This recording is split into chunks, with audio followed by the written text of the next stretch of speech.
Nagkalain-laing relief goods nga natigom sa kapolisan sa Rehiyon alang sa mga biktima sa Bagyong Ulysses dito sa Cagayan Valley, Gipadala.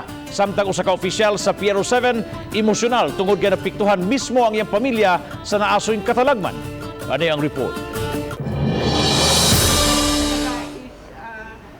Nahimong emosyonal si Police Lieutenant Colonel Rehiyon sa iyang opening remarks ato sa send-off sa relief operation.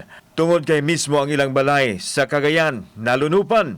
Hinuon dako ang iyang pasalamat nga walay naunsa sa mga miyembro sa iyang pamilya. Ang Amigo Cups talaga is very helpful sa mga nasalanta ng kalamidad. Right now, their homes are destroyed and they are grappling to survive. No less than our R5.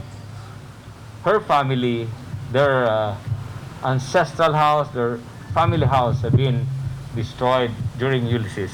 So rest assured, Reggie, that will be helping as well your family.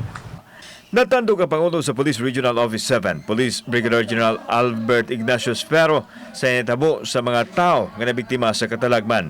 Busag ipahigayon na usab ang relief operation alang sa lalawigan sa Cagayan.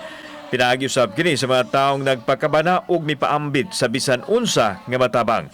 Mukapin kun kuwang sa 1 milyon ka pesos ang mga hinabang nga natigom nga naglakip sa mga goods. We hope that we could gather more support and we will be sending it securely to the victims of Ulysses.